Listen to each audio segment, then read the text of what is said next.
Hello students, चलिए तो आज हम लोग आज का लेक्चर स्टार्ट करते हैं। पिछले लेक्चर में हमने एलिवेशन ऑफ बॉइलिंग पॉइंट देखा था, जिसको हमने समझा था। उसी से मिलता जुलता है ये, बहुत ज़्यादा डिफरेंस तो है नहीं दोनों में, सिर्फ मीनिंग का डिफरेंस है। बाकी सारी चीज़ें उसी तरह, फॉर्मूला वही होंगे, यहाँ पे कॉन्सेप्ट आप उसी तरह का यूज करेंगे। ठीक है, तो आइए स्टार्ट करते हैं। डिप्रेशन ऑफ फ्रीजिंग पॉइंट मतलब हिमांक का अवनमन। अब सबसे पहले हम बात करते हैं कि फ्रीजिंग पॉइंट क्या होता है। इसी में हम सबसे पहले किस पर बात करेंगे, फ्रीजिंग पॉइंट।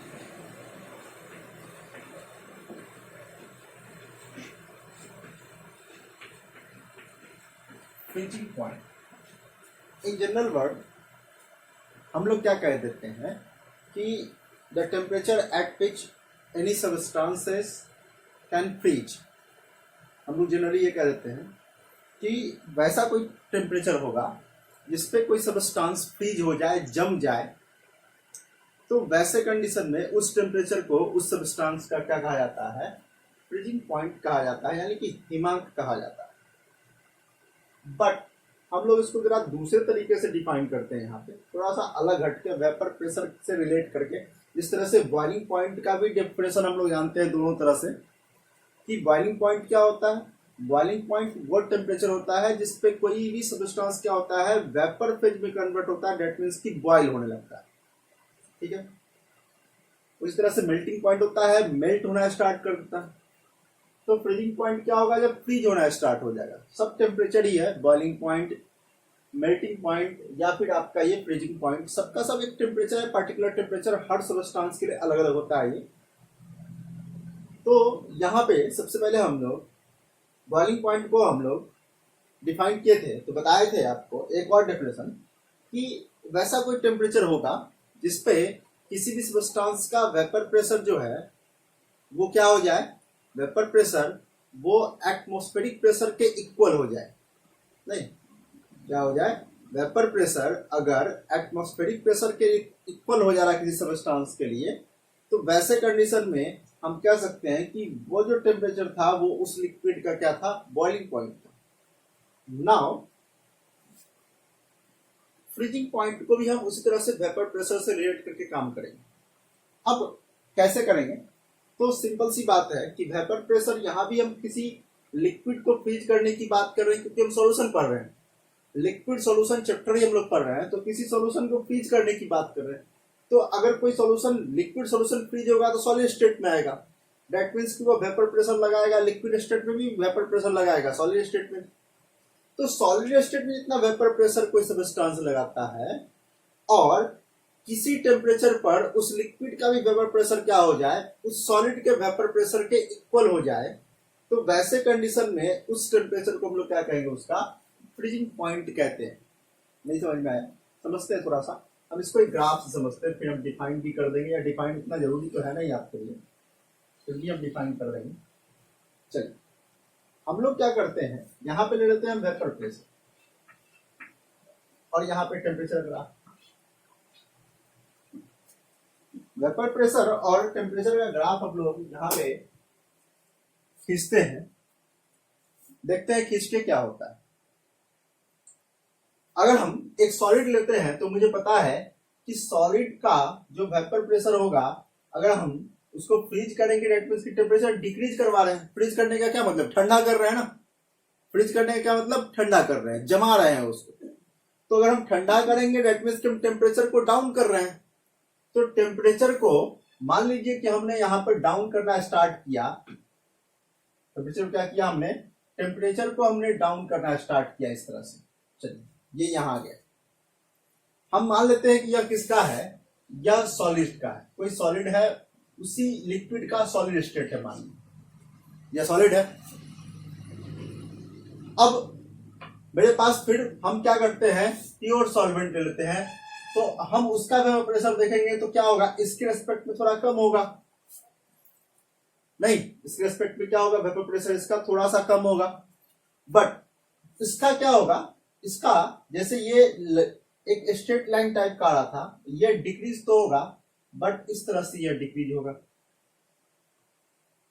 चलिए मान लेते हैं, या थोड़ा सा हम इसको और भी अलग करके बना देते हैं ताकि बाद में फिर हम इसका यूज भी कर सकें। ऐसा करते हैं कि ये एकाएक इस तरह से वेपर प्रेशर आया आपका किसका, सॉलिड, और एक हमने क्या किया, हम यहां से एक लिक्विड लेते हैं, इसका वेपर प्रेशर भी कैलकुलेट कर लेते हैं। चलिए यहाँ पे देखना जरा ध्यान से, हम क्या कर रहे हैं, ये सॉलिड का वेपर प्रेशर लिया है इसका, जो हमने क्या किया, मान लीजिए कि हम उसी लिक्विड के सॉलिड स्टेट की बात, मतलब हम दो स्टेट में बात कर रहे हैं, एक सॉलिड स्टेट में, दूसरा हम क्या किए, यहाँ पर हम प्योर सॉल्वेंट ले लिए, प्योर लिक्विड है मेरे पास।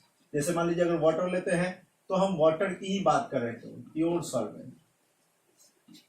तो आप क्या देख रहे हो कि यह जो प्योर सॉल्वेंट है इसका वेपर प्रेशर इस टेम्परेचर पर, किस टेम्परेचर पर, इस टेम्परेचर पे, यहां पे मान लीजिए कोई टेम्परेचर है, इस टेम्परेचर पे क्या हो रहा है, इस प्योर सॉल्वेंट का वेपर प्रेशर इस सॉलिड के वेपर प्रेशर क्या हो रहा है, इक्वल हो रहा है ना, इक्वल हो रहा है ना, इक्विलिब्रियम इक्वल हो गया।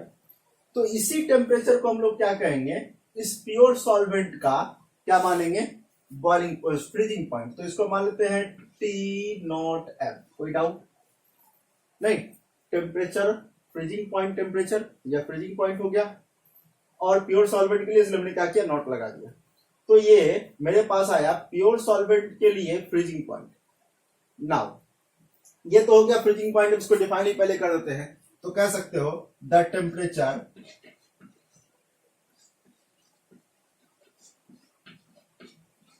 Eight which vapour pressure of liquid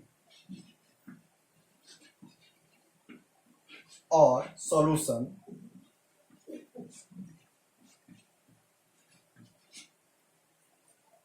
ये यहां से अलग है बात, वेपर प्रेशर ऑफ लिक्विड और सॉल्यूशन इज इक्वल टू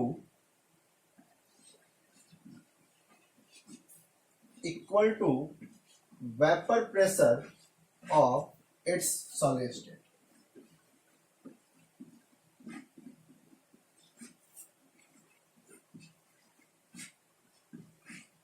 तो ये मेरे पास एक डेफिनेशन आया फ्रीजिंग पॉइंट का, जिसको आप बहुत ही आसानी से ध्यान रख सकते हो कि जिस टेम्परेचर पे क्या हो जाए, जिस टेम्परेचर पे किसी सॉल्वेंट का वेपर प्रेशर क्या हो जाए, इस सॉलिड के वेपर प्रेशर के इक्वल हो जाए, तो वैसे कंडीशन में उस टेम्परेचर को, या जो टेम्परेचर आपका है, इस टेम्परेचर को हम क्या कहेंगे, इस सॉल्वेंट का फ्रीजिंग पॉइंट कहेंगे। कोई डाउट? ये क्या हो गया, ये आपका आ गया फ्रीजिंग पॉइंट।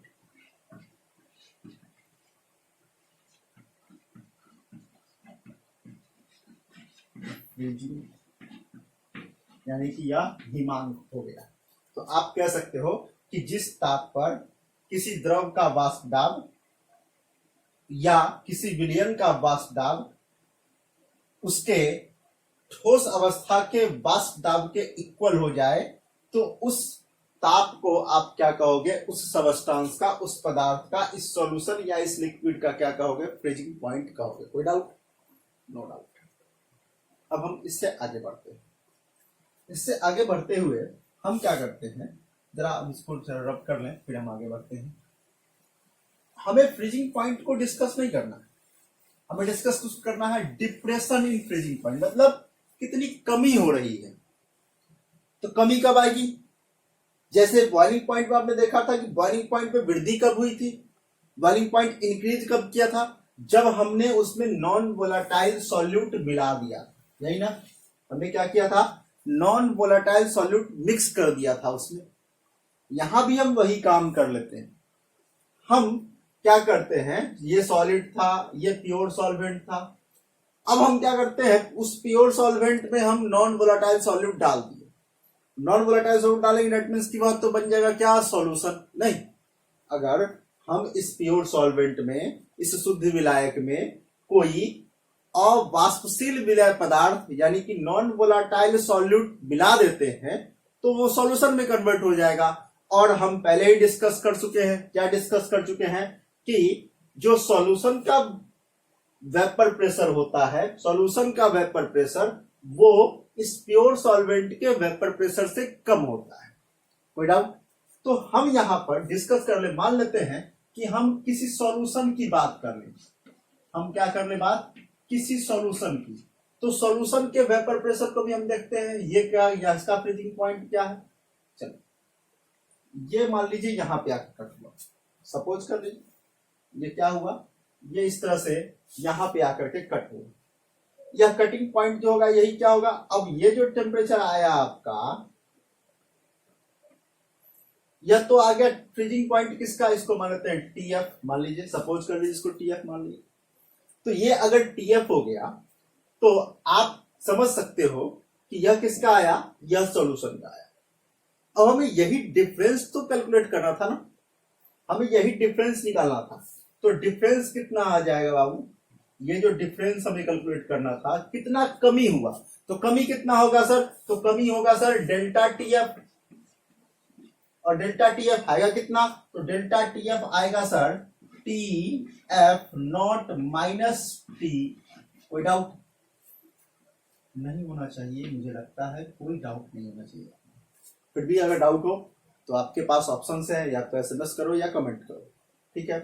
आइए, तो हम क्या कर रहे हैं, हम देख रहे हैं डेल्टा टीएफ, डेल्टा टीएफ जो है वो क्या है, वो delta TF not minus TF हो गया। नहीं, मतलब हम ये कैलकुलेट कर पाए कि यही हमारा क्या हो गया, यही डिफरेंस हमें कैलकुलेट करना था, कितना कमी आया, और उसी कमी को हम लोग क्या कहते हैं, डिप्रेशन ऑफ फ्रीजिंग पॉइंट या डिप्रेशन इन फ्रीजिंग पॉइंट। तो हम यहां से कैलकुलेट कर पाए डिप्रेशन ऑफ फ्रीजिंग पॉइंट। अब हम इसको समझते हैं एक बार फिर से लैंग्वेज। तो आपसे अगर पूछा जाए कि डिप्रेशन ऑफ फ्रीजिंग पॉइंट क्या है, तो आप क्या कहोगे, sir when we added non volatile solute, non volatile solute that means solution convert हो गया। यहां पर सॉल्यूशन का क्या मतलब, सॉल्यूशन का मतलब हो गया सर या प्योर सॉल्वेंट भी है, क्या है, प्योर सॉल्वेंट भी है, और साथ ही साथ क्या है यहाँ पे नॉन वोलाटाइल सॉल्यूट, क्या है, नॉन वोलाटाइल सॉल्यूट है। तो हम यहां पर कह सकते हैं कि when we added non volatile solute to pure solvent, its freezing point decreases, its freezing point क्या, डिक्रीजेज। देखिए फ्रीजिंग पॉइंट डिक्रीज कर रहा है, पहले यहां पे था, बाद में यहां पर हो गया, नहीं पहले यहां था, बाद में यहां हो गया, तो यह डिक्रीज कर गया ना, घट गया ना। तो कहते हैं इसलिए कि when we added non volatile solute to pure solvent, its freezing point decreases. The difference in freezing point, the difference in freezing point is known as depression of freezing point, ठीक है। या कह सकते हो the decrease in freezing point is known as क्या, depression of freezing point, same, कोई doubt नहीं है। तो ये आपको ध्यान में रखना है, यानी कि हम कह सकते हैं कि अगर आपसे पूछा जाए कि हिमांक का अवनमन को डिफाइन करो, परिभाषित करो, तो आप कैसे डिफाइन करोगे, परिभाषित करो कैसे करोगे इस हिमांक के अवनमन को, तो आप कह सकते हो सर सिंपल सी बात कि जब शुद्ध विलायक में अवाष्पशील विलय पदार्थ मिलाया जाता है तो उसके हिमांक में जितनी कमी होती है उसी को क्या कहेंगे, हिमांक का अवनमन कहेंगे, ठीक है। तो आइए हम यहाँ पर इसको डिफाइन कर देते हैं, इसका डिफरेंस लिख के दे देते हैं। तो कैसे लिख सकते हैं, तो आप कह सकते हो sir when we added non volatile solute, non volatile solute to pure solvent, pure solvent, its freezing point, its freezing point decreases without, this decrease in freezing point is known as, this decrease in freezing point is known as क्या? Depression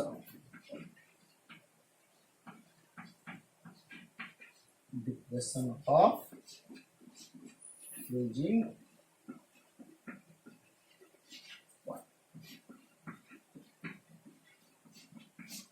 जिसको हम लोग delta TF से sign, तो वहां delta T भी होता था बॉइलिंग पॉइंट से रिलेटेड, यहाँ पे फ्रीजिंग पॉइंट से डेल्टा टीएफ। तो ये आपको ध्यान रखना है। तो ये था आपका डिप्रेशन ऑफ फ्रीजिंग पॉइंट का डेफिनेशन। अब हम लोग निकालते कैसे, कैलकुलेट कैसे करेंगे? तो सब कुछ उसी तरह से है जैसे हमने पिछले क्लास में निकाला था डेल्टा टीवी, उसी तरह से यहाँ पर डेल्टा टीएफ कैलकुलेट करेंगे। कोई डिफरेंस नहीं होगा, सब कुछ सेम होगा उसी तरह से। तो आप जरा इसे नोट आउट कर लें। क्या? तो when we added non volatile solute to pure solvent, its freezing point decreases, this decrease in freezing point is known as क्या? Depression of freezing point. तो ये एक छोटा सा आपको क्या दिया गया, क्या दिया हमने आपको एक छोटा सा डिप्रेशन दिया। अब ये ग्राफ भी आपको समझ में आ चुका होगा कि ये सॉलिड था, सॉलिड का वेपर प्रेशर एकाएक डिक्रीज करता है टेम्परेचर के साथ, इसलिए हम यहाँ पर एकाएक स्ट्रेट लाइन थोड़ा सा लिए। प्योर सॉल्वेंट का वेपर प्रेशर एकाएक बहुत ज्यादा डिक्रीज नहीं करता, या फिर सॉल्यूशन का भी इसके रेस्पेक्ट में थोड़ा कम ही डिक्रीज करता है, तो इसलिए हमने इस हिसाब से लिया आपको। और इसका वेपर प्रेशर, प्योर सॉल्वेंट का वेपर प्रेशर सॉल्यूशन से ज्यादा क्यों होता है, हम पहले डिस्कस कर चुके हैं relative lowering of vapour pressure में, तो वहां पर हम डिस्कस कर चुके हैं। तो हम यहां से समझ में आया हमको इस ग्राफ से कि प्योर सॉल्वेंट का तो फ्रीजिंग पॉइंट ये था, और जब हमने उसमें नॉन वोलेटाइल सॉल्यूट मिक्स कर दिया, दैट मींस कि जब सॉल्यूशन बना दिया तो सॉल्यूशन का फ्रीजिंग पॉइंट ये आया। तो हम क्या देखें कि पहले ये था, बाद में ये था, तो फ्रीजिंग पॉइंट में डिफरेंस आ गया ना, डिक्रीज हो गया, फ्रीजिंग पॉइंट घट गया।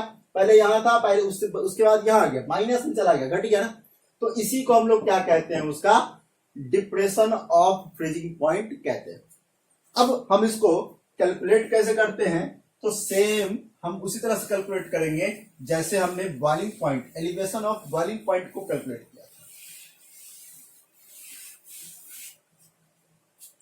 कैसे आएगा? बस सब कुछ सेम है। क्या हो जाएगा? Delta TF is directly proportional to क्या हो जाएगा? सीएम, मतलब concentration in terms of molality, नहीं concentration in terms of molality. अच्छा, आप एक क्वेश्चन हमसे कर सकते हो कि सर हमने कंसंट्रेशन टर्म्स बहुत सारे पढ़े हैं, मोलैरिटी पढ़ा है, इन जनरल वर्ड हम लोग मोलैरिटी का यूज करते हैं, बट आपने बॉइलिंग पॉइंट पे वाले कॉन्सेप्ट में भी आपने लिया था मोलैलिटी, और यहां पे भी आप क्या ले रहे हो? मोलैलिटी। व्हाई? अब हमसे ये क्वेश्चन कर सकते थे, ठीक है? तो जरा सोचो, आप क्या बताओगे आप मुझे कि ये सर इसका आंसर क्या होने वाला है? मैं आपको बताता हूं, आप इस ध्यान से सुनेंगे, समझ में आ रहा होगा बहुत सारे बच्चों को, मुझे लगता है। सिंपल सी बात है कि ये जो टेम्परेचर डिपेंडेंट है, वेपर प्रेशर किस पे डिपेंड है? टेम्परेचर पे। और वेपर प्रेशर के कॉन्सेप्ट से ही हम लोग सारा कुछ समझ रहे हैं यहाँ पे। यानी कि अगर टेम्परेचर अगर चेंज हो गया, टेम्परेचर अगर चेंज हो गया तो इसका मतलब है कि हर हाल में ये जो हमारे पास कैलकुलेशन आने वाला है वो भी चेंज आ जाएगा। तो हम ऐसा क्वांटिटी लेते हैं जो टेम्परेचर इंडिपेंडेंट हो। बात समझना फिर से, क्योंकि हम यहाँ पर सारा कैलकुलेशन इस वेपर प्रेशर से रिलेट कर रहे हैं, और वेपर प्रेशर का टेम्परेचर से डायरेक्टली रिलेशन है। इसका मतलब है कि अगर हम टेम्परेचर को बढ़ाएंगे या घटाएंगे तो वेपर प्रेशर भी बढ़ेगा घटेगा, और वेपर प्रेशर घटेगा बढ़ेगा, इसका मतलब है कि हम जो कैलकुलेट करने जा रहे हैं वो एग्जैक्ट मेरे पास नहीं आएगा। तो इसलिए हम कंसंट्रेशन तो यूज करते हैं, क्योंकि करना हमें कंसंट्रेशन ही है, क्योंकि हमने क्या किया, हमने यहाँ पर प्योर सॉल्वेंट में सॉल्यूट मिलाया, दैट मींस के कंसंट्रेशन को बढ़ाया। कंसंट्रेशन को बढ़ाया तभी तो ये घटनाएं हुई, चाहे अभी हो रही हो या इससे पहले वाली क्लास में हो रही थी। तो टेम्परेचर बढ़ाने या घटाने पर क्या होगा, अगर ये कंसंट्रेशन चेंज हो जाएगा तो हमारा जो वैल्यू आ रहा है वो भी चेंज हो जाएगा। सो हम एक ऐसे कंसंट्रेशन टर्म्स को यूज करते हैं जो टेम्परेचर इंडिपेंडेंट हो, और हम लोग पहले ही पढ़ चुके हैं कि सिर्फ मोलैलिटी एक ऐसा कंसंट्रेशन टर्म है जो टेम्परेचर क्या है, इंडिपेंडेंट है, यानी कि मोलालिटी में टेम्परेचर से कोई फर्क नहीं पड़ता है, नहीं, इसीलिए हम यहाँ पर मोलालिटी को यूज करते हैं। ठीक है, आइए आगे बात करते हैं। तो हम यहाँ पर लिखा delta T F is directly proportional to क्या हो गया, concentration in terms of molality.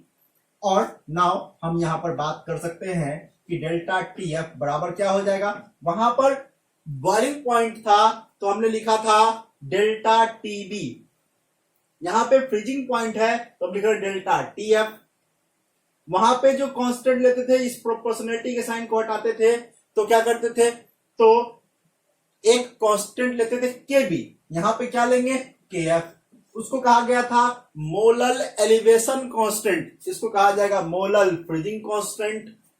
सब कुछ सेम है बाबू, कोई डिफरेंस नहीं है, सब कुछ सेम है, थोड़ा सा हम बाद में बात करेंगे, लेकिन फिलहाल फॉर्मूला वगैरह सब कुछ इसी तरह। तो ये मेरे पास एक फॉर्मूला आ गया आपके लिए, और आप इसको इस तरह से भी यूज कर सकते हो, क्योंकि हमने पहले भी यूज किया। Delta T F equal to कितना हो जाएगा sir, K F into A 1000 divided by कितना, डब्ल्यू इंटू बी। चलो, तो ये फॉर्मूला हम यूज कर सकते हैं, क्योंकि हमने पहले भी किया है। ए क्या हो गया, मास ऑफ सॉल्यूट, डब्ल्यू क्या होगा, मोलर मास ऑफ सॉल्यूट, और बी क्या हो गया, मास ऑफ सॉल्वेंट। तो ये हमने पहले भी किया था, अभी भी हमने किया, तो सब कुछ सेम है। यहां पर के एफ को हम लोग कहेंगे क्या, तो के एफ इक्वल टू होगा क्या, मोलर फ्रीजिंग कांस्टेंट या मोलर डिप्रेशन कांस्टेंट, इसको हम लोग जनरल कहते हैं, तो कह देते हैं मोलर डिप्रेशन कांस्टेंट।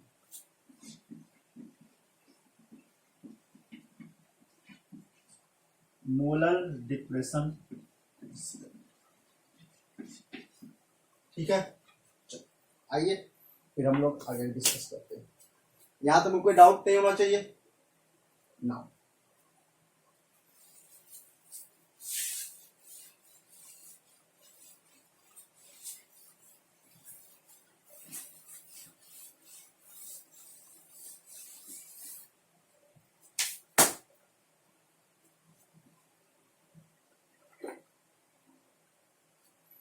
अब फिर से वही बात करते हैं, के एफ को डिफाइन करने के लिए क्या करते हैं, पहले छोटा सा काम करते हैं, वही बात कि ए इक्वल टू कितना कर देते हैं, नाउ हम कर देते हैं A equal to W and B equal to 1000। जरा फटाफट बताइए कितना हो जाएगा, देन तो क्या हो जाएगा आपका, तो आपका के एफ इक्वल टू कितना हो जाएगा, डेल्टा टी एफ, बोलो हो जाएगा। तो आप फिर से वही बात डिफाइन कर सकते हो यहाँ पर के एफ को। के एफ को आप कैसे डिफाइन कर सकते हो, तो के एफ को आप डिफाइन कर सकते हो सर, when 1 मोल ऑफ, 1 मोल हो गया ना, क्योंकि ए और डब्ल्यू बराबर है, तो ए बाई डब्ल्यू यानी 1, और वो इसका मतलब क्या दे रहा है, मोल दे रहा है, तो आप कह सकते हो when 1 mole of non volatile solute, non-volatile solute added to 1000 gram of pure solvent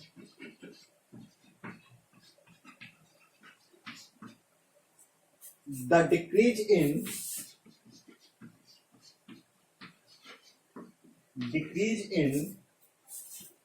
freezing point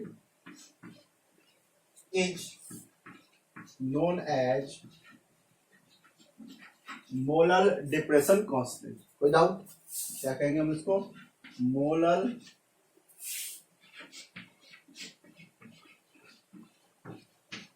depression constant, यानी कि के एफ।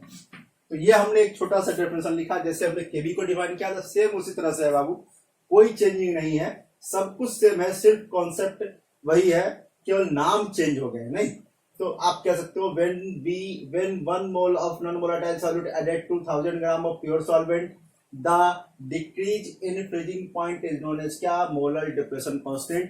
यानी कि आप क्या करते हो, जब 1000 ग्राम विलायक में 1 मोल और वाष्पशील विलय पदार्थ मिलाते हो तो उसके हिमांक में जितनी कमी होगी उसी को क्या कहेंगे, मोलल अवनमन स्थिरांक कहेंगे। कोई डाउट? तो ये हम उसको डिफाइन कर सकते हैं यहां से। तो हमने के एफ को यहां पे डिफाइन किया, के एफ का वैल्यू भी कैलकुलेट करना सीखा।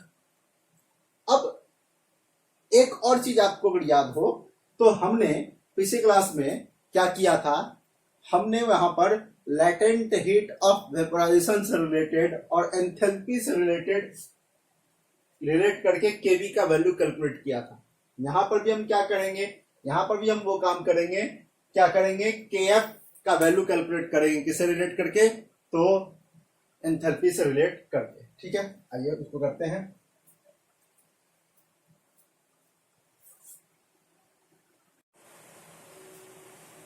चलिए उसको भी कर लेते हैं ना। अब क्या करेंगे हम, अब हम कर सकते हैं कि हम रिलेट करते हैं एंथैल्पी के साथ। तो हमको पता है, हमने याद कीजिए आपने किया था के बी, तो हम यहाँ पर करते हैं के एफ, वो था R T not square upon 1000 into L V. हम यहाँ पर क्या लिखेंगे, एल एफ।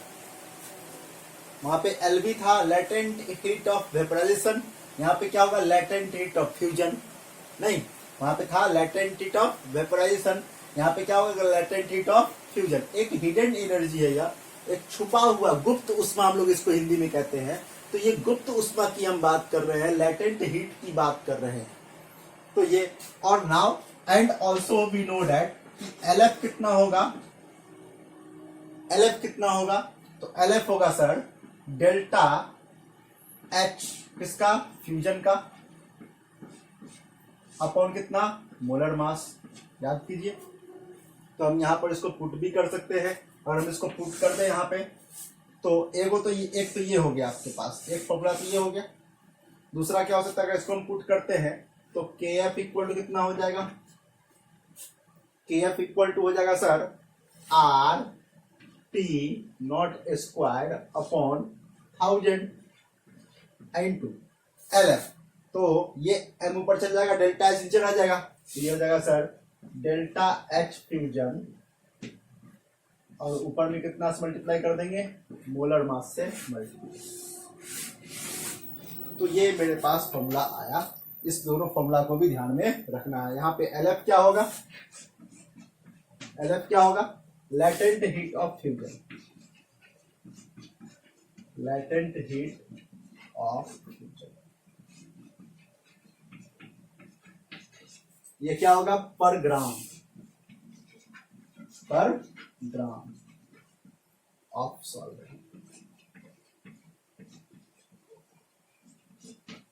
और डेल्टा एच क्या हो जाएगा, डेल्टा एफ फ्यूजन क्या हो जाएगा, एंथैल्पी चेंज, या कह सकते हो लेटेंट हीट ऑफ फ्यूजन। यहां भी ये भी लेटेंट हीट है, लेकिन आप कह सकते हो एंथैल्पी चेंज। एंथैल्पी का मतलब क्या, 1 मोल के लिए बात करेंगे, किसके लिए बात करेंगे, एंथैल्पी चेंज।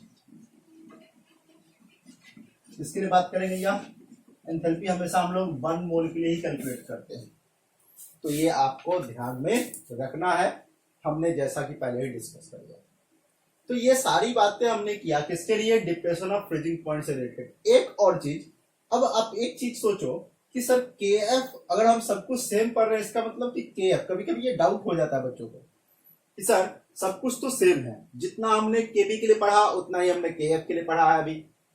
इसका मतलब है कि फॉर्मूला भी सेम है, सब कुछ सेम है, तो हम कह सकते हैं कि सर यह के एफ का जो वैल्यू है वह केबी के वैल्यू के इक्वल होना चाहिए। नहीं, K F must be equal to value of K B, but ऐसा नहीं। इसको जरा, अब सर कहोगे ये कैसे आप कह रहे हैं, अभी आपने कहा सर फॉर्मूला सेम है, कॉन्सेप्ट भी सेम है, सिर्फ नेम अलग अलग है, बाकी सब कुछ सेम, आप खुद देख रहे हो सब कुछ सेम है। बट फिर भी हम कह रहे हैं कि के एफ और के बी में रिलेशन जो है वो इक्वलिटी का नहीं है। मतलब आप ये नहीं कह सकते हो कि के एफ इक्वल टू के बी होगा, ये आप नहीं कह सकते हो। तो सर होगा कितना, आइए उसको भी जरा समझते हैं, वहां से भी आपको एक छोटा सा बात पता चलेगा।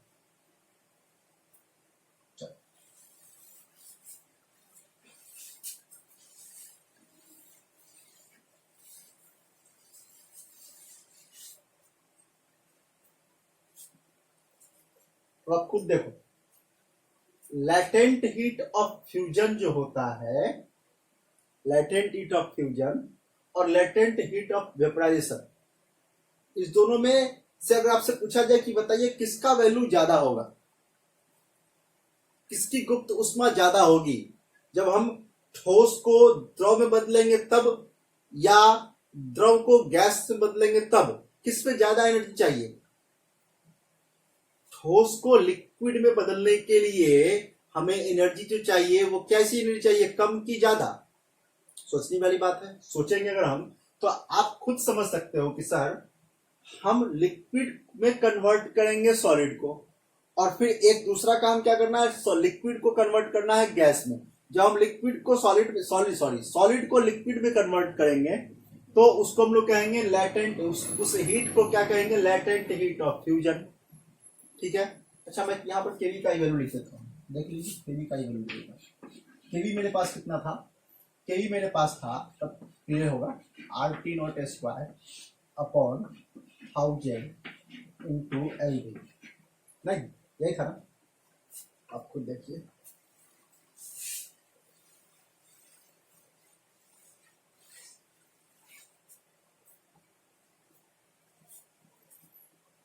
अब आप सोचिए कि ये लैटेंट हीट है किसके लिए, फ्यूजन के लिए, ये है किसके लिए, वेपराइजेशन के लिए। मतलब ये सॉलिड को लिक्विड में कन्वर्ट करना है, ये लिक्विड को गैस में कन्वर्ट करना है। तो लिक्विड को गैस में कन्वर्ट करने के लिए ज्यादा टेम्परेचर देना पड़ेगा, क्योंकि एनर्जी डिफरेंस बहुत ज्यादा होगा। सॉलिड को लिक्विड में कन्वर्ट करने के लिए इसके रेस्पेक्ट में कम टेम्परेचर देना पड़ेगा। आप ये बात ध्यान रखना कि LV का जो वैल्यू होता है वो ग्रेटर देन क्या होता है, LF। LV क्या होता है, यानी कि लैटेंट हीट ऑफ वेपराइजेशन जो होता है वो लैटेंट हीट ऑफ फ्यूजन से क्या होता है, बड़ा होता है। लैटेंट हीट ऑफ वेपराइजेशन क्या होता है, लैटेंट हीट ऑफ फ्यूजन से ज्यादा होता है। यानी कि वाष्पन की गुप्त उष्मा गलन की गुप्त उष्मा से क्या होती है, हमेशा ज्यादा होती है। आप इसको ध्यान रखेंगे। तो अब आप यहां पर इंप्लीमेंट कर दो इस बात को। सोचो तो LF अगर बड़ा होगा तो KF छोटा होगा, यहां पर LV अगर छोटा होगा तो KV क्या होगा, बड़ा हो जाएगा। तो अब आप देखो कि इस दोनों में क्या रिलेशन हमने देखा कि LF छोटा है और LV क्या है, बड़ा है। यानी कि ये बड़ा तो ये छोटा, और ये छोटा तो ये क्या हो जाएगा, बड़ा हो जाएगा ना। तो अब ये रिलेशन आप ध्यान रखेंगे।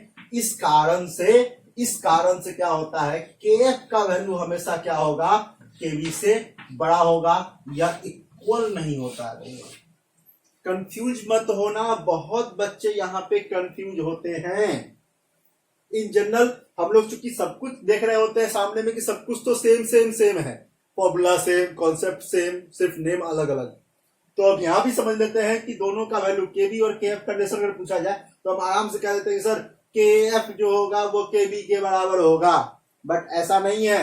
आप देख रहे हो यहाँ पर लैटेंट हीट ऑफ फ्यूजन और लैटेंट हीट ऑफ वेपराइजेशन के इस रिलेशन के कारण हमारे पास KF जो होता है वो KV से क्या होता है, बड़ा होगा। ध्यान रखना, KF का वैल्यू KV से क्या होगा, हमेशा ज्यादा होगा एट गिवन टेम्परेचर। ठीक है, तो ये बात आप ध्यान रखेंगे। यही था आपका डिप्रेशन ऑफ फ्रीजिंग पॉइंट। तो आज का हम ये जो लेक्चर है यहीं पे ड्रॉप करते हैं। 3 आपने क्वालिटेटिव प्रॉपर्टीज पढ़ लिया, एक relative lowering of vapour pressure, दूसरा क्या पढ़ा आपने, एलिवेशन ऑफ बॉइलिंग पॉइंट, आज आपने तीसरा पढ़ा डिप्रेशन ऑफ फ्रीजिंग पॉइंट। एक और जो बहुत इंपॉर्टेंट है वो बचा है ऑस्मोटिक प्रेशर, वो हम पढ़ेंगे नेक्स्ट लेक्चर में। तो हमारा ये क्वालिटेटिव प्रॉपर्टीज तो खत्म हो जाएगा, बट क्वेश्चन ही बनाने का प्रयास मत करना बाबू, क्योंकि आप जब क्वेश्चन बनाओगे तो अभी बहुत सारे कॉन्सेप्ट आपको सीखने हैं, क्योंकि अभी आपने एक बहुत इंपॉर्टेंट फैक्टर नहीं पढ़ा है, वो है हमारा वांट ऑफ फैक्टर। जब तक आप उसको मैं नहीं पढ़ना तब तक क्वेश्चन नहीं बनाना, क्योंकि बहुत सारे क्वेश्चन आप बनाओगे आपको आंसर मिलेगा ही नहीं। ठीक है, वो due to concept of van't Hoff factor. तो आपको जब हम वांट ऑफ फैक्टर पढ़ा देंगे तभी आप क्वेश्चन को सॉल्व करना, वरना क्या होगा, बहुत सारे क्वेश्चंस का आंसर आपको मिलेगा ही नहीं, वो रॉन्ग आएगा आपका। इसलिए आप यह बात ध्यान से सुन करके समझ करके रखिए। अभी तक आपने जितना पढ़ा है उसको पढ़िए। फिर मैं ऑस्मोटिक प्रेशर भी पढ़ा कर खत्म कर देता हूँ। कॉलिगेटिव प्रॉपर्टीज खत्म करने के बाद मैं आपको पढ़ाऊंगा वार्मथ अप फैक्टर, जो बहुत इंपॉर्टेंट होने वाला है। इसलिए आप ध्यान से धीरे धीरे वीडियो देखते रहिए, लेक्चर देखते रहिए, और आप प्रयास कीजिए कि हम जो भी बातें आपको पढ़ाते हैं वो पूरी आपको समझ में आ जानी चाहिए। अगर फिर भी नहीं आती है तो आपके पास ऑप्शन है, आप मुझे कमेंट करो या फिर मैसेज करो। कमेंट तो बहुत कम बच्चे करते हैं, बट ऑलमोस्ट बच्चे मैसेज मुझे जरूर करते हैं। तो आप भी मुझे मैसेज करके जो भी कॉन्सेप्ट में दिक्कत हो रही हो समझने में वो पूछ लो, या फिर मुझे कॉल भी कर सकते हो। ठीक है, चलिए आइए फिर मैं आपसे अगले लेक्चर में इससे आगे की बात करूंगा। Okay, thank you.